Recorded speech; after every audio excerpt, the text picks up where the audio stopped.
नमस्ते मित्रों। हम अध्याय 18 महाजनपद कालीन भारत और मगध साम्राज्य का अध्ययन कर रहे थे, जिसमें हमने 16 महाजनपदों के नाम पढ़े थे, उनकी राजधानी पढ़ी थी।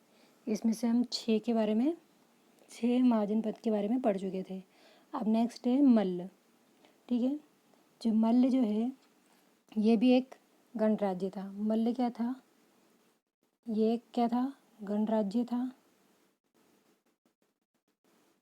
गणराज्य था। ये 2 भागों में विभक्त था, मतलब ये 2 भागों में बटा हुआ था। जो मल्ल जो है ये 2 भागों में बटा हुआ था। तो एक की राजधानी क्या थी? कुशीनारा। एक की राजधानी क्या थी? कुशीनारा। और जो दूसरा भाग था उसकी राजधानी क्या थी? पावा। ठीक है, तो जो मल्ल जो है ये 2 भागों में, ये गणराज्य था, ये 2 भागों में बटा हुआ था। इसके एक भाग की राजधानी कुशीनारा और दूसरे भाग की राजधानी थी पावा। और बुद्ध की मृत्यु के बाद मल्लों ने अपनी स्वतंत्रता खो दी थी। जैसे ही बुद्ध की मृत्यु हो गई थी ना, तो इन्होंने क्या करा? इन्होंने अपनी स्वतंत्रता खो दी और वे मगध की साम्राज्यवादी नीतियों के शिकार हो गए। मतलब मल्ल को जो है किसके द्वारा? मगध के द्वारा जीत लिया गया। नोट कर लीजिए अब ये। इसकी 2 राजधानी थी, कुशीनगर और पावा।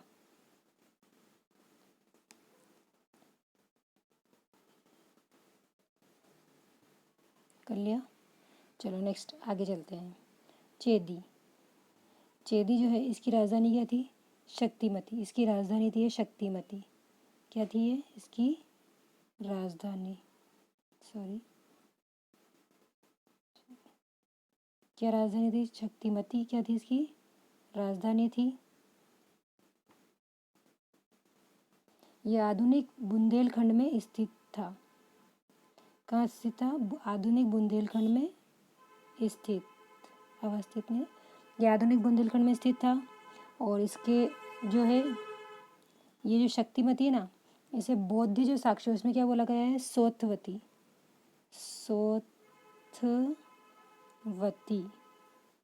सोथवती भी कहा गया है। और इसका उल्लेख ऋग्वेद में मिलता है। और जो महाभारत का जो राजा थे, महाभारत में यहाँ के जो राजा थे वो शिशुपाल, उसका चेदी के राजा थे शिशुपाल, उनका उल्लेख भी मिलता है इसमें। और एक कलिंग इसी का भाग था। मतलब इसी समय जब चेदी स्थापित हुआ था ना, इसी समय कलिंग जो है उसकी एक शाखा स्थापित हुई थी। ठीक है, तो चेदी की राजधानी क्या थी? शक्तिमती थी, जिसे सोथवती भी कहा जाता है। ये आधुनिक बुंदेलखंड में स्थित था। इसका उल्लेख ऋग्वेद में मिलता है। शिशुपाल जो है यहाँ का राजा था और कलिंग भी इसी का भाग था। नोट कर लीजिए।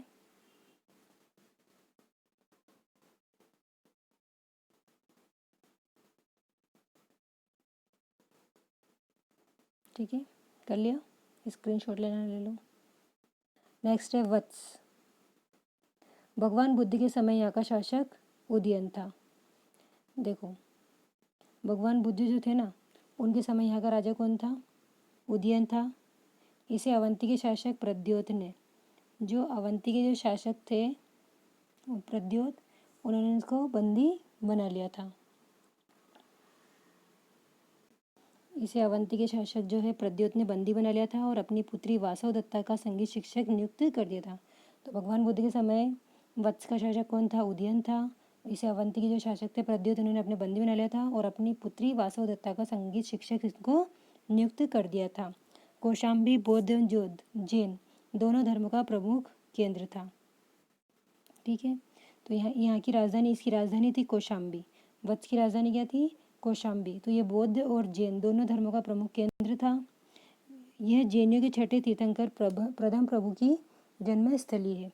जो वत्स जो है ना, क्या है? जैनियों के जो छठे तीर्थंकर प्रथम प्रभु जी है, उनकी क्या है?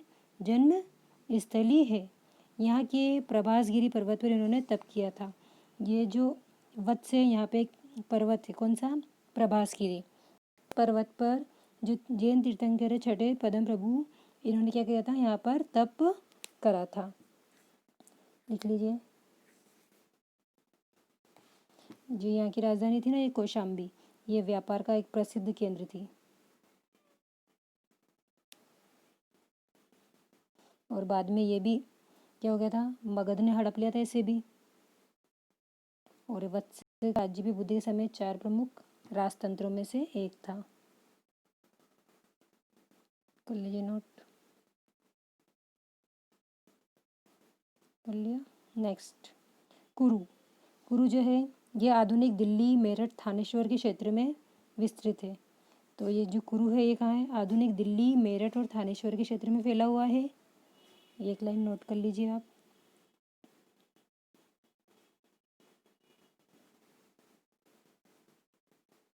और जो इसकी राजधानी है, कुरु की राजधानी, वो क्या थी, इंद्रप्रस्थ, ये राजधानी है। इंद्रप्रस्थ राजधानी थी कुरु की। ठीक है, चलते हैं नेक्स्ट।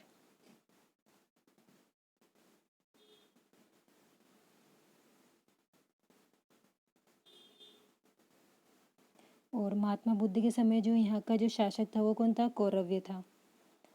मतलब कुरु का जो शासक था कौन था, कौरव। कौरव आएगा ये, कौरव था। यहाँ के लोग बल बुद्धि के लिए विख्यात थे। कुरु के जो लोग थे ना वो अपनी बल बुद्धि के लिए विख्यात थे। हस्तिनापुर नगर भी इसी में पड़ता है। मतलब आधुनिक दिल्ली के आसपास का प्रदेश है कुरु। करिए नोट।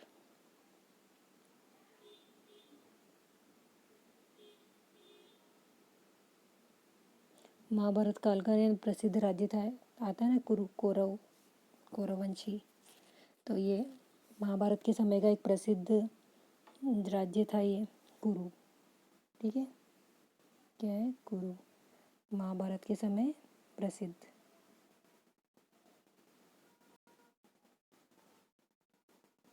समय प्रसिद्ध था।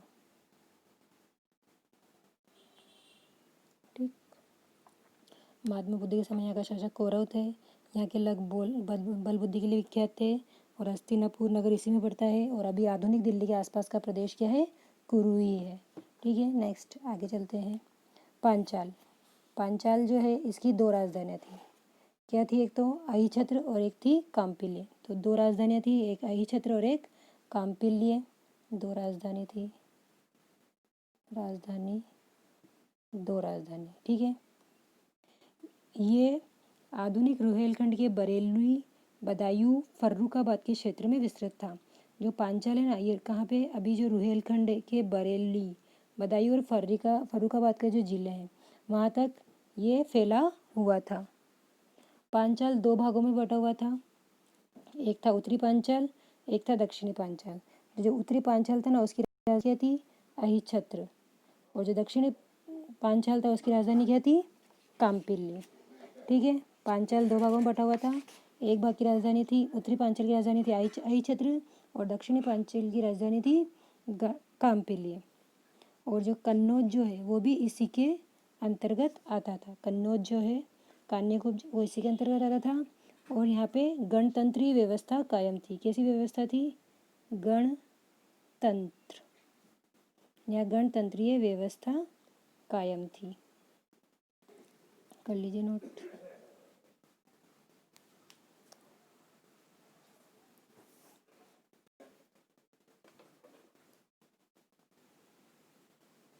ठीक है, आगे चलते हैं। शूरसेन, मथुरा।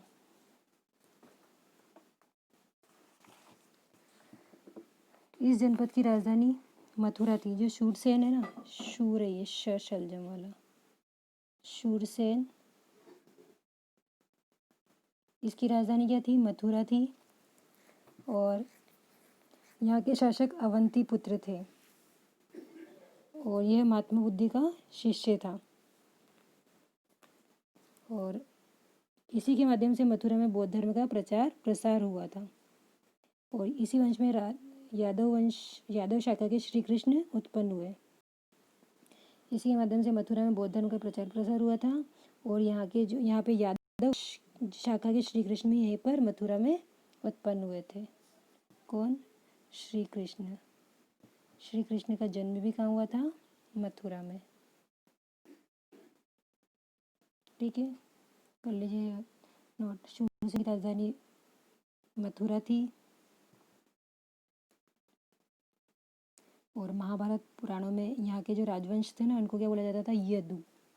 यदु यदु यादव बोला जाता था। कर लीजिए नोट, हो गया। आगे अश्मक, इसकी राजधानी पोतली अथवा पोदन थी। अश्मक की राजधानी क्या थी? पोतली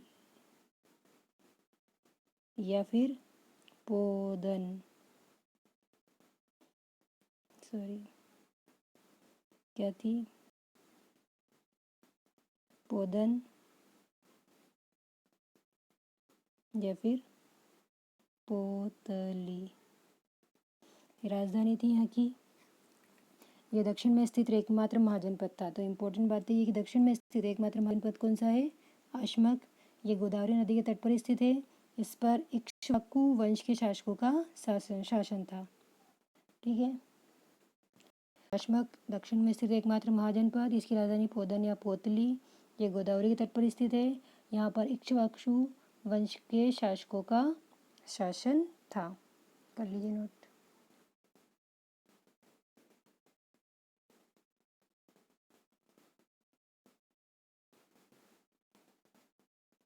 कर लिया। नेक्स्ट आगे चलते हैं।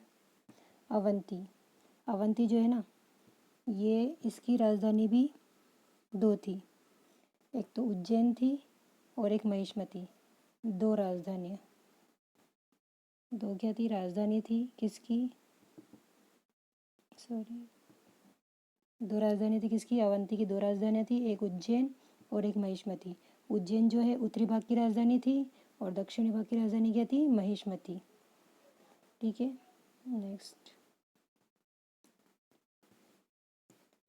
यहाँ के शासक चंद्रप्रद्योत महासेन थे। यहाँ के जो राजा थे ना, शासक, वो क्या थे? चंद्रप्रद्योत महासेन।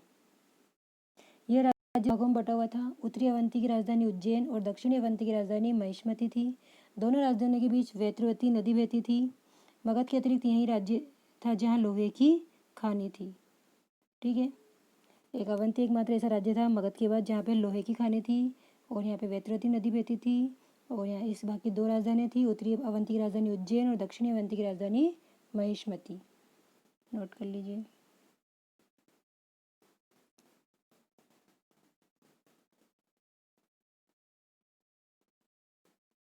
और ये भी बुद्धकालीन चार शक्तिशाली जो राजतंत्र थे उनमें से एक था। बाद में मगध राज्य में मिला लिया गया था। बुद्धकालीन चार शक्तिशाली राजतंत्रों में से यह एक था। ठीक है, कर लिया नोट। नेक्स्ट, गांधार। गांधार जो है काबुल घाटी में अवस्थित था। पुष्कलावती यहाँ का द्वितीय प्रमुख नगर था। मतलब वर्तमान में कहाँ है गांधार? वर्तमान में जो गांधार है ना, वर्तमान पाकिस्तान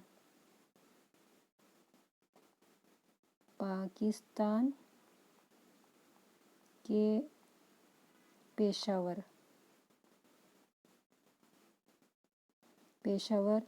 रावलपिंडी के जिले में और पूर्वी अफगानिस्तान में स्थित है। गांधार क्या है? वर्तमान में पाकिस्तान के पेशावर और पूर्वी अफगानिस्तान में स्थित है। इस राज्य में कश्मीर घाटी और प्राचीन तक्षशिला का भूप्रदेश आता है। तो गांधार क्या है? काबुल घाटी में स्थित है। इसकी राजधानी क्या है? तक्षशिला। तक्षशिला विश्वविद्यालय भी था, याद है। तो उस समय ये शिक्षा का प्रमुख केंद्र था। और जो पुष्कलावती है, यहाँ का एक अद्वितीय प्रमुख नगर था। ठीक है, कर लीजिए नोट। गांधार वर्तमान में पाकिस्तान के पेशावर और रावलपिंडी के जिले और पूर्वी अफगानिस्तान में स्थित है। और इसकी राजधानी तक्षशिला। तक्षशिला जो है उस समय शिक्षा का प्रसिद्ध केंद्र था। और पुष्कलावती यहाँ का द्वितीय प्रमुख नगर था। ठीक है। नेक्स्ट, कंबोज। कंबोज जो है इसकी राजधानी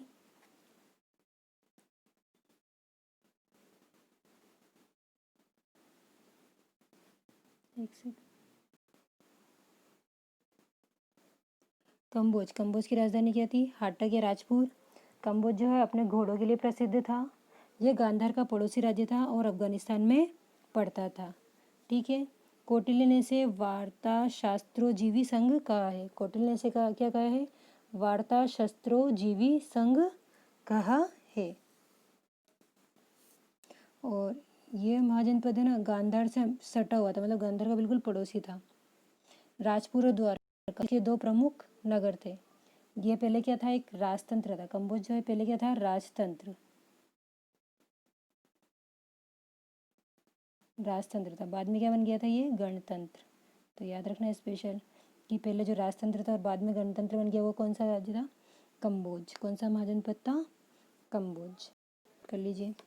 ये अपने घोड़ों के लिए प्रसिद्ध था, गांधार का पड़ोसी था, कौटिल्य ने इसे वार्ता शास्त्रजीवी संघ कहा है। इम्पोर्टेंट बात।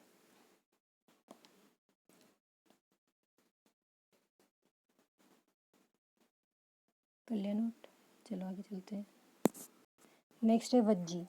ये वज्जी की जो राजधानी है क्या थी? वैशाली। वज्जी की राजधानी क्या थी?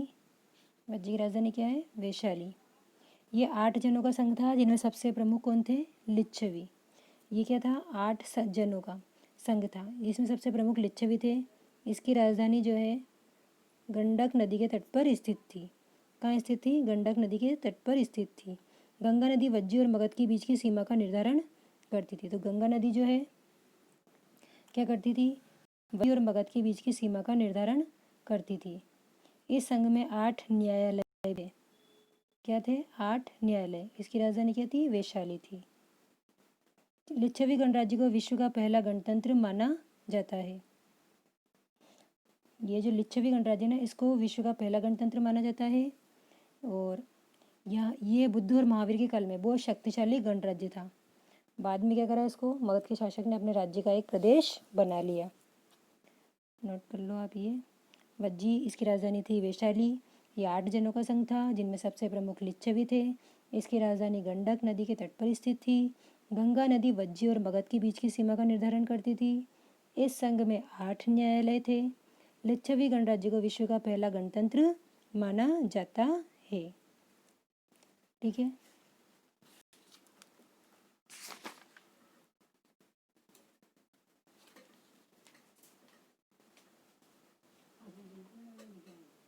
चलो आज मैं आपको कुछ क्वेश्चन देती हूँ। एक तो आपको बताने हैं गण कौन कौन से महाजनपद गणतंत्र थे। कौन से महाजनपद गणतंत्रात्मक गणतंत्रात्मक सेकंड क्वेश्चन राजतंत्रात्मक राजतंत्रात्मक। ये आप मुझे कमेंट करके बताएंगे कौन से महाजनपद गणतंत्रात्मक है, कौन से राजतंत्रात्मक है। और सबसे पहले महाजनपदों की जानकारी कौन से ग्रंथ में मिलती है? 2 क्वेश्चन ये नोट कर लीजिए आप, कौन से महाजनपद गणतंत्रात्मक और राजतंत्रात्मक थे? कर लिए होंगे। नेक्स्ट है सबसे पहले इसका कौन से ग्रंथ का नाम बताना है। ग्रंथ कौन से ग्रंथ में उल्लेख मिलता है? ग्रंथ कौन सा है महाजनपद का जिसमें उल्लेख मिलता है? ठीक है, ये क्वेश्चन आपके लिए रहेंगे। इसके अलावा एक क्वेश्चन और है, कौन सा एकमात्र गणतंत्र है जो दक्षिण में है? दक्षिण में स्थित है कौन सा महाजनपद? दक्षिण का महाजनपद।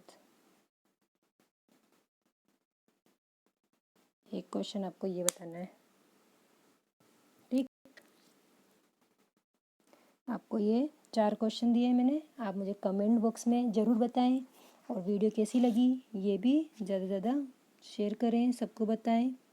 ठीक है, इसके आगे अब हमें पढ़ना है महाजनपदों की शासन व्यवस्था, कर आय और मगध साम्राज्य का उदय कैसे हुआ, मगध की महत्ता, ये सब हमें पढ़ना है। एक क्वेश्चन और देती हूँ आपको।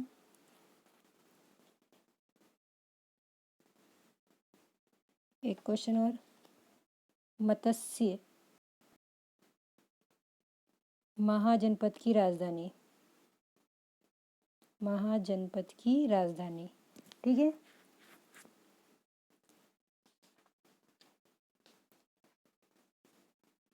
ठीक है, एक और क्वेश्चन दूँ। एक और क्वेश्चन है, महाभारत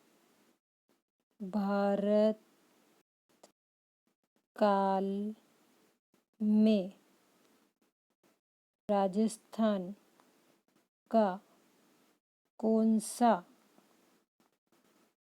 महाजनपद